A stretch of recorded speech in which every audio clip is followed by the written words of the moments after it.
Sveiki, esu humanitarinių mokslų daktaras Andrius Martinkus. Tęsime mūsų pamastymus apie kintantį pasaulį ir apie Lietuvos valstybės, lietuvių tautos vietą šitame kintančiame pasaulyje. Kaip visada dėkoju už tai, kad žiūrite, dėkoju už jūsų patiktukus, už jūsų komentarus, už tai, kad remiate. Ir šiandien prieš kalbėdamas apie pagrindinę temą norėčiau atsakyti į vieną jūsų klausimą po mano paskutinės laidos. Klausimas yra svarbus. Ačiū, kad jį iškėlėte. Klausimas yra apie Lietuvos istoriją ir krikščionybę. Rašote, kad Lietuvos istorija prasidėjo ne nuo krikščionių misionieriaus Šventojo Brunono nužudymo 1009 metais. Teigiate, kad Lietuvos istorija yra daug senesnė. Be abejo, taip ir yra. Aš kalbėjau apie tai, kad 1009 metais pirmą kartą paminėtas Lietuvos vardas rašytiniuose šaltiniuose. 1009 metais Lietuvos vardas paminėtas Kvedlinburgo analuose, kur rašoma, kad Šventasis Brunonas buvo nužudytas Lietuvos ir Rusijos pasienyje. Pagrindinė mano mintis buvo ta, kad Lietuvos istorija yra labai sena ir Lietuvos kaiminystės su Rusija istorija yra labai sena, o Jungtinės Amerikos valstijos svarbu vaidmenį Lietuvos istorijoje vaidina tik pastaruosius 35 metus. Bet klausimas, aišku, yra daug sudėtingesnis. Egzistuoja nuomonė, kad krikščionybė atliko neigiamą vaidmenį Lietuvos istorijoje. Egzistuoja nuomonė, kad krikščionybė, kaip atnešta iš svetur religija, padarė neigiamą įtaką tautinės lietuvių kultūros raidai. Na, aš atvirai prisipažįstu, kad esu krikščionis, esu Romos katalikas ir mano asmeninėme gyvenime, mano asmeninėje patirtyje nėra jokio konflikto, jokios priešstatos tarp mano krikščioniškosios ir mano lietuviškosios tapatybės. Ir daug iškilių lietuvių kultūros veikėjų savo gyvenime puikiai derino krikščionybę ir darbą lietuvybės labui. Čia galime prisiminti tokius vardus kaip Martynas Mažvydas, Mikalojus Daukša, Kristijonas Donelaitis, Antanas Baranauskas, Motiejus Valančius, Juozas Tumas Vaižgantas, Maironis ir daugelis kitų. O Lietuvos istorija, aišku, prasideda iki krikščionybės atėjimo į Lietuvą. Jeigu mes persikeltume į vėlyvosios Romos imperijos laikus, į maždaug 4-5 amžių mūsų eros, mes pamatytume, kad baltų gentis gyvena kelis kartus didesnėje teritorijoje negu ta, kurią dabar užima Lietuva ir Latvija. Anais laikais, dar maždaug apie 5 amžių mūsų eros, baltų genčių apgyventos žemės driekėsi toli į rytus, apėmė visą Baltarusiją dabartinę ir Rusiją iki maždaug tos vietos, kur dabar yra Rusijos sostinė Maskva.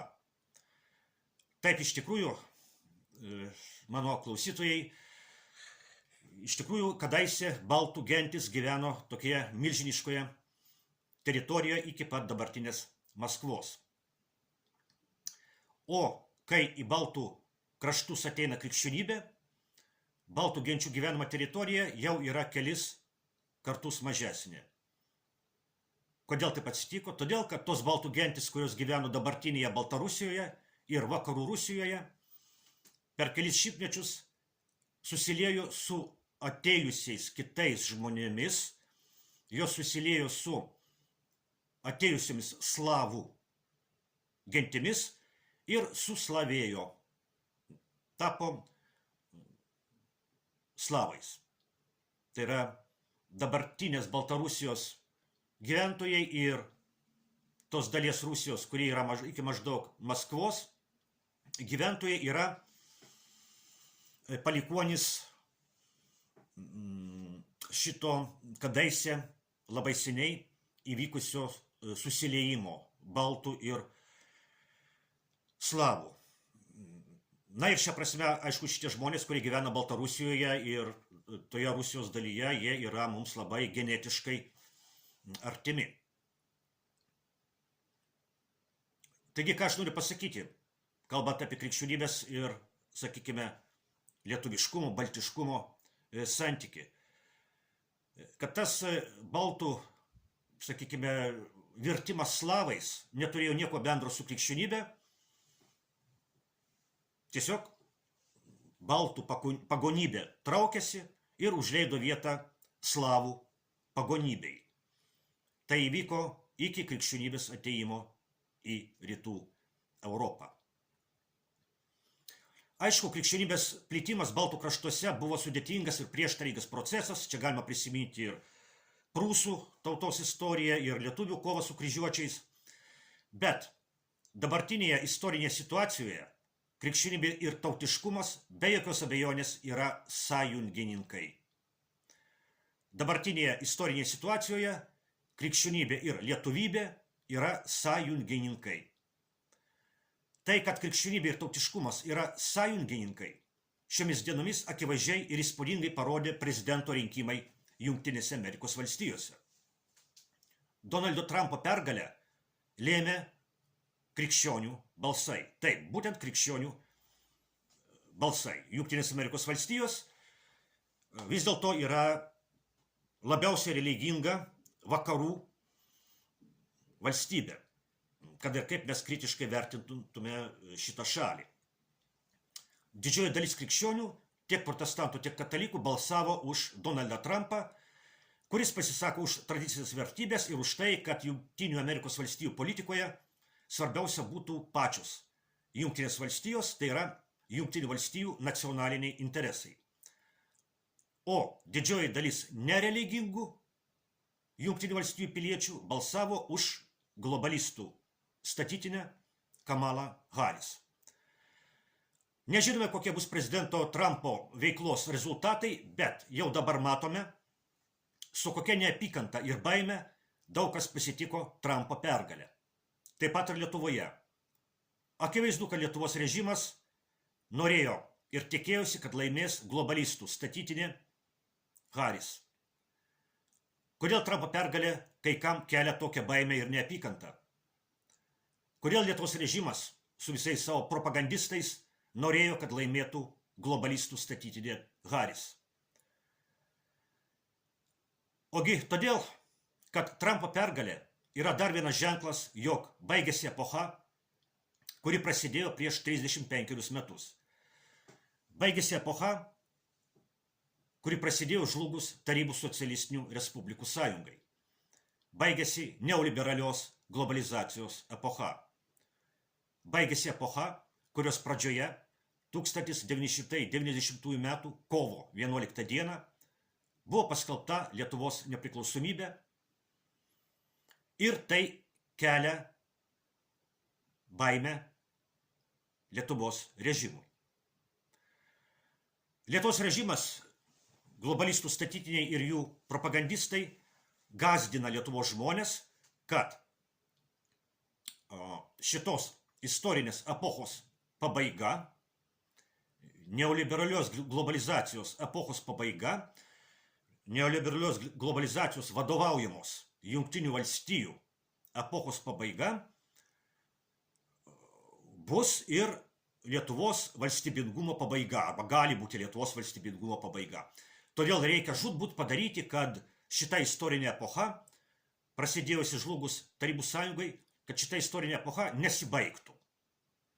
Todėl Rusija turi būti nugalėta mūšio lauke, nes Rusija meta iššūkį šitai istoriniai epochai. Todėl Ukrainai turi būti sugrąžintos 1991 metų sienos, todėl, kaip skelbia Lietuvos režimo propaganda, Ukraina kariauja ne tik už save, bet ir už Lietuvą ir už visą civilizuotą ir demokratinį pasaulį. O už kągi iš tikrųjų kariauja Ukraina?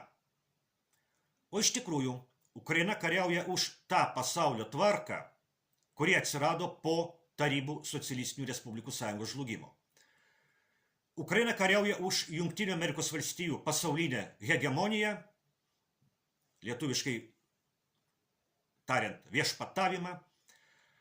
Ukraina nori susigrąžinti prarastas teritorijas, bet kuo toliau, tuo daugiau teritorijų ji praranda. Nes Ukrainos režimas, parsidavęs globalistams, kariauja už tai, kas pasmerkta, už tai, kas eina į istorijos nebūtį. Ukrainos režimas, parsidavęs globalistams, paaukojo Ukrainą tam, kad būtų pratęsta Jungtinių Amerikos valstijų pasaulinė hegemonija. Ir štai tokioje situacijoje ateina Trumpas ir sako, o mums nereikia šito karo. Mums nereikia, kad Ukraina kariautų už tą pasaulio tvarką, kuri atsirado prieš 35 metus. Mes kitaip matome Amerikos ateitį ir Amerikos didybę. Karą Ukrainoje reikia baigti, sako Trumpas. Kartoju, mes nežinome, kokie bus Trumpo kaip prezidento veiklos rezultatai, bet jis taip bent jau kalba šiuo metu, jis ir jo komanda. Ir tokios kalbos kelia didžiulį nerimą Lietuvą valdantiems globalistų statytiniams. Juk ką reiškia, kad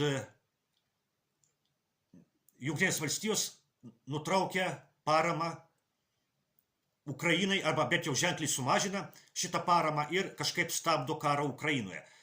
Tai iš esmės reiškia, kad Jungtinės valstijos atsisako kariauti už Ukrainos rankomis, kariauti už tą pasaulinę tvarką, kuri atsirado prieš 35 metus.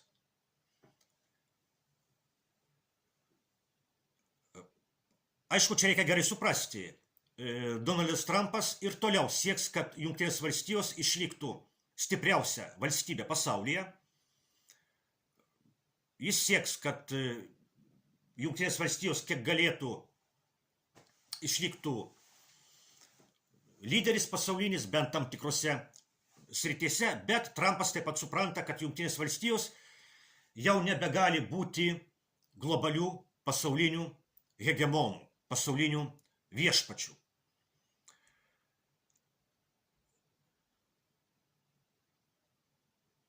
O Lietuvos režimas juk atsirado žlungant Tarybų socialistinių respublikų sąjungai, kaip beje ir Ukrainos režimas.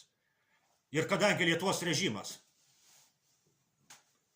susitapatino su lietuvių tauta, naglai, galima sakyti, susitapatino su lietuvių tauta, jis savotiškai lietuvių tautą šantažuoja. Jis sako, va štai matote, jeigu pasibaigs šitą pasaulio tvarka, kuri atsirado prieš 35 metus, pasibaigs neoliberali globalizacija vadovaujama Jungtinių Amerikos valstijų. Žus Lietuva, žus Lietuvos valstybė, ateis čia vėl rusai, viską sunaikins ir bus labai blogai. Lietuva pražus. O kas jeigu mąstyti kitaip?